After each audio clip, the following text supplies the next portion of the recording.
नमस्कार विद्यार्थी मित्रांनो, 12वीच्या बोर्ड परीक्षेत हक्काचे गुण मिळवून देणारा एक अतिशय सोपा आणि क्रिएटिव्ह विषय म्हणजे माइंड मॅपिंग. पण अनेकदा विद्यार्थ्यांना प्रश्न पडतो की नक्की माइंड मॅप काढायचा कसा, त्याला सुरुवात कशी करायची. तर हेच आपण आजच्या व्हिडिओमध्ये बघणार आहोत. मित्रांनो, आजच्या या व्हिडिओमध्ये तुम्हाला माइंड मॅपिंग म्हणजे काय हे अत्यंत साध्या सोप्या भाषेत समजावून सांगणार आहे. फक्त व्याख्याच नाही तर प्रत्यक्ष परीक्षेत उत्तर कसं लिहावं यासाठी मी आज 5 महत्त्वाची उदाहरणे एक्झाम्पल्स जे आहेत ते सुद्धा तुम्हाला सोडवून दाखवणार आहे. या व्हिडिओच्या शेवटी तुम्हाला समजेल दिलेल्या विषयातील मुख्य मुद्दे कसे ओळखायचे, कमीत कमी वेळेत एक आकर्षक माइंड मॅप कसा तयार करायचा. चला तर मग वेळ न वाया घालवता सुरू करूया आजचा व्हिडिओ आणि तुमचे हक्काचे गुण पक्के करूयात. बघा, या ठिकाणी पहिले एक्झाम्पल आपण घेतलेले आहे. Prepare a mind map on the topic developing English language skill using your ideas, design and structure. अशा प्रकारचा हा क्वेश्चन आहे. तर याचा माइंड मॅप बघा याप्रमाणे आपल्याला बनवायचा आहे. सेंट्रलला आपण जो विषय आहे तो विषय घ्यायचा आहे, डेव्हलपिंग इंग्लिश लँग्वेज स्किल्स. त्यानंतर यापासून जे काही ब्रांचेस आहेत ते ब्रांचेस आपल्याला काढायचे आहेत. या ठिकाणी बघा सुरुवातीला जे स्किल्स आहेत लँग्वेजचे ते आपण इथं घेतलेले आहे, लिसनिंग स्किल्स. मग आता लिसनिंग स्किल जी असेल ती इम्प्रूव्ह करण्यासाठी काय करावं लागेल त्याचं आपण थोडक्यात या ठिकाणी एक्झाम्पल्स दिलेले आहेत. Watch English movies, podcast, focus on tone, meaning and accent. त्यानंतर बघा स्पीकिंग स्किल्स ही इम्प्रूव्ह करण्यासाठी काय करावं लागेल, practice daily, improve pronunciation, join English talks. त्यानंतर आहे reading skills, read newspapers, stories, underline new words. यानंतर आहे grammar and vocabulary, learn tenses, use 5 to 10 new words daily. यानंतर आहे यूज ऑफ टेक्नॉलॉजी, टेक्नॉलॉजीचा यूज करून आपण आपली इंग्लिश जी आहे ती कशा प्रकारे डेव्हलप करू शकतो. तर use apps like Duolingo, YouTube lessons. आणि नेक्स्ट आहे continuous practice, set goals, stay consistent, track progress. तर बघा ओव्हरऑल अशा प्रकारे आपल्याला माइंड मॅप हा तयार करायचा असतो. हा जो क्वेश्चन आहे हा क्वेश्चन मागच्या वर्षी बोर्डाच्या परीक्षेमध्ये विचारलेला आहे. यानंतर आता आपण सेकंड एक्झाम्पल बघू. सेकंड एक्झाम्पल आहे बघा, prepare a mind map on the topic advantages of mobile using your ideas, design and structure. तर या ठिकाणी ॲडव्हान्टेजेस ऑफ मोबाईल अर्थात मोबाईलचे जे फायदे आहेत ते फायदे आपल्याला सांगायचे आहेत.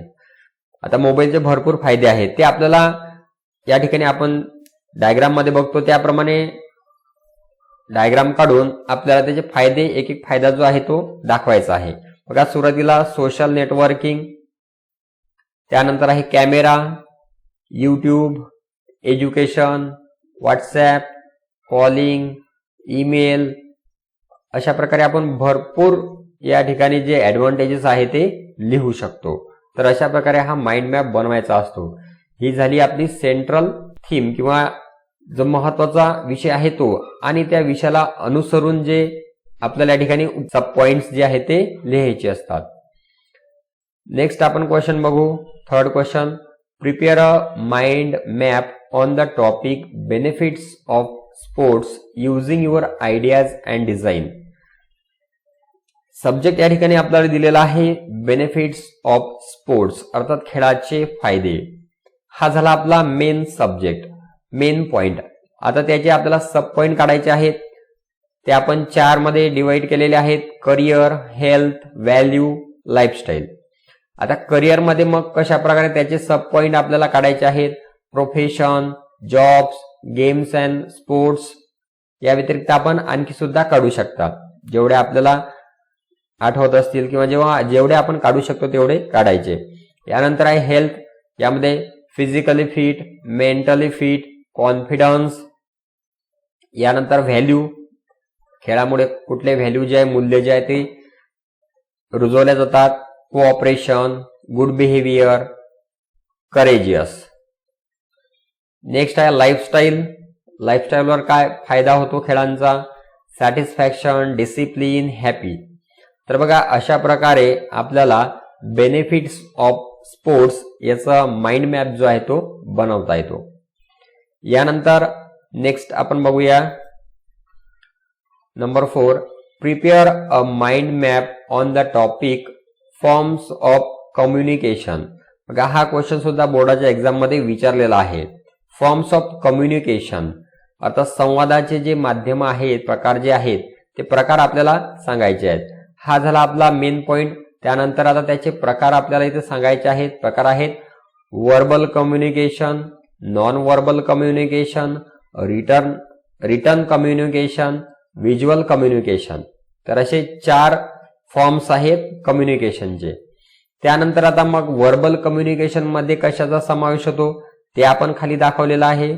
Public speaking, telephone, podcast, face to face conversation.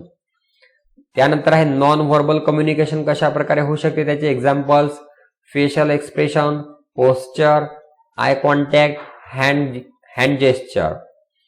यानंतर आहे रिटर्न कम्युनिकेशन. याचे example emails, slack messages, reports, traditional letters. Next आहे व्हिज्युअल कम्युनिकेशन. त्याचे एक्झाम्पल्स आहेत infographics, charts, logos, slide presentations. तर बघा अशा प्रकारे फॉर्म्स ऑफ कम्युनिकेशन याचा आपल्याला माइंड मॅप जो आहे तो काढता येतो. नेक्स्ट आपण बघू prepare a mind map on importance of trees. झाडांचे महत्व यावर माइंड मॅप बनवायचा आहे. बघा अशा प्रकारे अट्रॅक्टिव्ह माइंड मॅप आपण बनवलेला आहे. या ठिकाणी सेंट्रलला आपण इम्पॉर्टन्स ऑफ ट्रीज असं लिहिलेलं आहे आणि तिथं आपण ट्रीजचं एक पिक्चर सुद्धा काढलेलं आहे. त्यानंतर त्याचे आता ब्रांचेस आपण काढणार आहोत. बघा इन्व्हायरमेंट, मग त्याचा इन्व्हायरमेंट मध्ये ऑक्सिजन प्रोडक्शन, कार्बन स्टोरेज वगैरे. त्यानंतर इकॉनॉमी, यामध्ये ऑक्सिजन प्रोडक्शन. त्यानंतर फ्रूट अँड फ्रूट नट्स. त्यानंतर वाईल्ड लाईफ, मेंटल वेलबिंग. त्यानंतर soil Aerocity control, health, timber and resources. तर बघा अशा प्रकारे आपला इम्पॉर्टन्स ऑफ ट्रीज जे आहेत त्याचे ट्रीजचे फायदे जे आहेत ते आपण दाखवू शकतो. बघा माइंड मॅप या क्वेश्चनचे आन्सर लिहित असताना जी महत्वाची संकल्पना दिलेली असेल, जो विषय आपल्याला दिलेला आहे त्या विषयाला अनुसरून आपल्या डोक्यामध्ये काय काय विचार येतात ते आपल्याला एका डायग्रामच्या माध्यमातून मांडणे याला म्हणतात माइंड मॅपिंग. हेच आपल्याला एक्झाम मध्ये करायचं आहे. 3 गुणांसाठीचा हा प्रश्न असतो.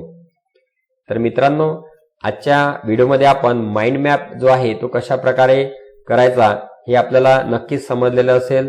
येणाऱ्या बोर्डाच्या परीक्षेसाठी सर्वांना हार्दिक शुभेच्छा. थँक्यू.